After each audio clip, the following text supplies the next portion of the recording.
I'm trying to connect the facts. It doesn't make sense if there was no fighting, if there was no negativity, if nothing occurred, and all of a sudden some girl... Let's take a moment to acknowledge how bizarre this opening is. There's no fight, no tension, no incident, just a seemingly random suicide involving a .22 caliber firearm. This narration jumps from zero to tragic without any warning. And that's exactly what raises eyebrows in court. In legal terms, when a narrative skips over causation and context, it begs for cross-ex. What exactly are we missing here? What wasn't said, or what's being avoided? Because trust me, when a prosecutor hears this kind of leap in logic, their next move is to dig hard. Black curly hair and huge, delicious-looking cleavage, and a statement is made that the woman would go and all of a sudden go home and nothing else occurred. She would grab a .22 and shoot herself in the head in front of her significant other without a statement made. All right, okay. We will go on the record in the matter 23 CF 213, State of Wisconsin versus Bradley Scheuer. This date appears through Assistant District Attorney Holly Rockow in person. We have Mr. Scheuer appearing in person in custody with counsel Glenn Keene. We're set here today in this matter for a sentencing hearing after revocation. Mr. Scheuer was placed on probation after he pled guilty back on September 3rd, 2024 to one count of possession of a firearm by a convicted felon. 3 days after he was placed. 3 days. Just 3 days after being placed on probation, Mr. Scheuer was already back behind bars. Let that sink in. This isn't about a single bad decision, it's about how fast someone returns to chaos after the court shows mercy. Judges, call this a failed opportunity. And when a person can't stay clean or compliant for even a week, the system starts asking, is rehabilitation even possible? Or is this just a cycle we're stuck repeating? Probation, he was put into custody for another serious offense in which he was just recently sentenced. He was revoked on this matter due to the allegations and matters in the case that he was just previously sentenced. This matter was set for a revocation sentencing. The court has received and reviewed the revocation order and warrant packet from the Department of Corrections. I have reviewed such packet, and in my review, I could not see any material facts or statements that need to be clarified on the record. But again, I don't know all of the information that the attorneys know to be able to have those material facts and corrections jump out at me. Ms. Rockow, as Assistant District Attorney, are we in victims' rights compliance? Yes. Did you review the revocation order and packet in order? I did. Any material facts or statements that need to be corrected on the record? No, Judge. Is there going to be a victim? There's no victim impact statement in this hearing. Now, usually that kind of testimony carries emotional weight and can heavily influence sentencing. But when it's absent, especially in cases that include trauma or violence, it raises a quiet question in the courtroom. Was it a choice or was it fear? Silence isn't always peace. It can be strategy or it can be pain. Statement made here today? No. Okay. Mr. Keene, did you receive and review the revocation order and recommendation packet? Yes, Your Honor, and there are no facts in there that I believe need to be corrected. Did you review that thoroughly with Mr. Scheuer? Yes, Your Honor. And he did not discover or find any material facts or information that should be corrected on the record? But no, Your Honor. Okay. All right. Thank you. Ms. Rockow, please begin your sentencing argument and recommendation. Thank you, Judge. The state respectfully recommends that Mr. Scheuer be sentenced to the state prison system for a total of 4 years, with 2 years of initial confinement, 2 years of extended supervision. That is in line with the recommendation that was outlined in the PSI by the department. As the court's aware, we are to consider the Galleon factors here in determining an appropriate sentence for Mr. Scheuer. The state's position is that Mr. Scheuer must be sentenced to prison based upon the factors. As far as the gravity of the offense, possession of a firearm by a felon is very serious. The legislature indeed has deemed this a Class G felony. Let's talk legal. Wait, in Wisconsin, possession of a firearm by a felon is a Class G felony, and the legislature doesn't treat that lightly. It's not just about owning a gun. It's about the underlying risk a repeat offender poses when they rearm. In this case, not only was he caught with one weapon, there were 4, including rifles, and at least 1 in his direct control. That detail alone elevates the danger level significantly. Maximum possible penalty of 10 years. It's a crime that poses a serious risk to public safety. This crime in particular, the underlying facts of this case warrant a prison sentence. Mr. Scheuer was, at sentencing, there were 4 other counts that were dismissed but read in, including 3 counts of possession of a firearm by a felon in addition to this conviction.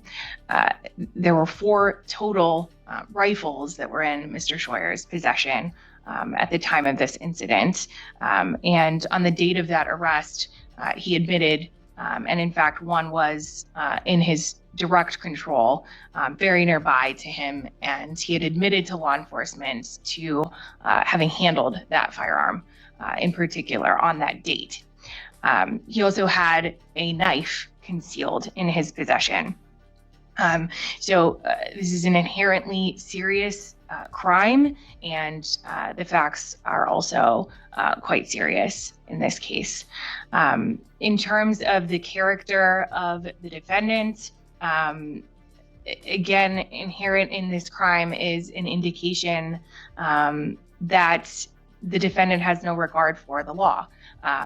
He's a convicted felon, not allowed to possess firearms, and he did so anyway. His criminal history reflects convictions dating back to the early 2000s. He has a fairly extensive history. His history does include violent offenses, convictions for battery, simple battery. This isn't a man with a single strike. His rap sheet stretches back over to decades with convictions for battery, domestic abuse, recklessly endangering safety, and repeated bail jumping. In sentencing, prior convictions aren't just history, they're predictors. Judges look at patterns, and here, the pattern is clear. Repeated disregard for the law, escalating behavior, and 0 signs of stability. Violations of domestic abuse no contact orders, also includes recklessly endangering safety, and multiple convictions for bail jumping. I'll also note that there's a 2014 conviction out of Minnesota for possessing a pistol or assault weapon. The need to protect the public is the last factor for the court to consider, and I think that there's an obvious need to protect the public from Mr. Scheuer. A convicted felon with a violent criminal history who shows no regard for the law, no regard for court orders, or for the public, or for public safety. His actions that led to the revocation obviously include more violence, more disregard for public safety and for the law.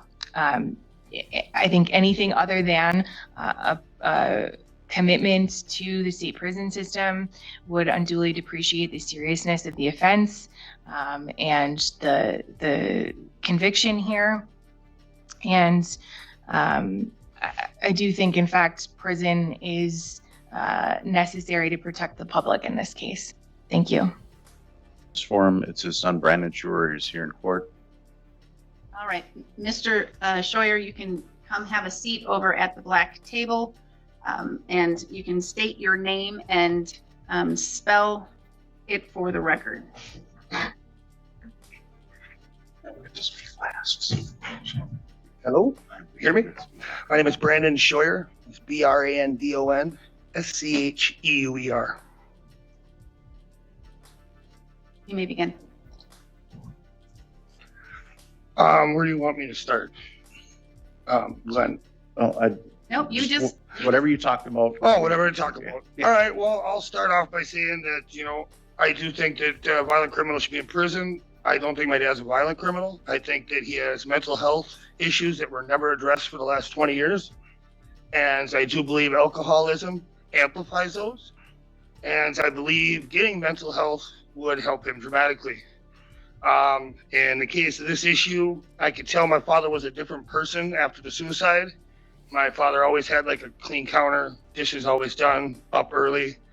I would not hear from him for a couple of days after the incident. I would go check on him. He would still be in bed with a giant body pillow, counter trash, sink full of dishes, just completely not his character. And I believe that was just more depression. And I think that his depression and his mental health issues have never been addressed. And he's constantly been incarcerated and never gotten help that he's needed. And I think getting him the help he needs is a big step. Is he going to have to be in prison? Isn't going to help him. He needs to get help. And I wish the court system would help more people in this case. It's an epidemic in this country where people are just locked away when they have issues, and we don't address the mental health issues that we need to address. 3 of those guns that were locked in the shed on the day of that incident were mine for deer hunting. I had them locked in that shed. I believed I had the only key to that shed. I was unaware there was a second key. The .22 firearm that was used in the incident, to my knowledge, was used for protection against bears as they were living in my camper on his 40 acres. When Crystal and my father first started staying on the 40, they were staying in a tent. They had bears tear the tent, tear the coolers. I gave them my camper to stay in as a safety option. Other than that, the only real things I have to say is that I believe that this country has a problem with just locking people up and throwing them away. And I think that we need to address mental health issues more and more in this country. And this case in particular, he's had 20 years where he's never had that addressed. And he grew up at a time where when people had mental health issues, they really didn't talk about it or get addressed. And I believe most of his issues stemmed after the divorce with my mother in 2003. His alcoholism, which he hadn't drank in many years, it kicked off and came back into his life. It continued to amplify those mental health issues. Because when people are depressed, the drinking don't help that. All it does is amplify those issues. And that was never, ever addressed in over 20 years of him being in and out of the system. That being said, I can't quite think of too much other things to say. I know my father is a very good person when he's not drinking. He has donated his time to my business during the parades and other things, and to help me with working with kids in the community for kayaking. He cuts and splits wood. He has helped friends of mine who needed trees removed, other things on their property done, come over without even being paid to help out, just to be a good Samaritan. So I know there's good in him. We're not unlocking the good. We're locking the good up with the bad. Or we should lock the bad up and unlock that good. And the only way that is to use, mental health therapy and other sorts of programs to get to the root of the problem. I went through therapy because of you, Judge, and I continue to do that therapy for a while after the things we had with the things I did to get back, and it helped me very much. I come creating new programs to help myself hydrate more, things like that, getting better eating schedules, just slight things to add more consistency to life and a more routine schedule. And I think, that helps a lot of people. And there's something I needed just slightly to help my life, but there's a lot of people that need a lot more than that. And they need that intense mental care. And that's something this country has gotten far, far away from. And I hope we get back to it. thank you, Mr. Scheuer. Thank you, Your Honor.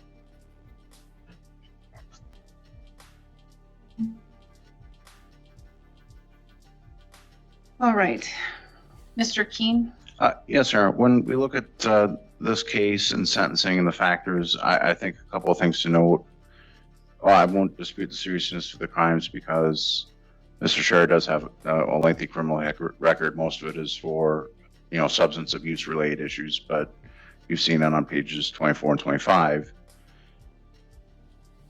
So, I won't dispute that. However, when you look at the character of the defendant, I would note that when you look at the offenses that day, his son had just talked about how, the 3 of the firearms were his, and it was, a place to hunt in the 40 acres.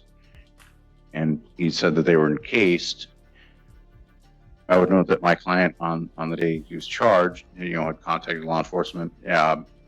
He, pointed out, the weapon was not in, was set by the vehicle when law enforcement arrived. He was not brandishing it. And the defendant just testified that the 22 was, for, protection for bears. A 22 isn't usually a weapon if you're going to try and rob somebody, a 22 isn't your first choice. And regarding the dismissed and read in on the concealed knife,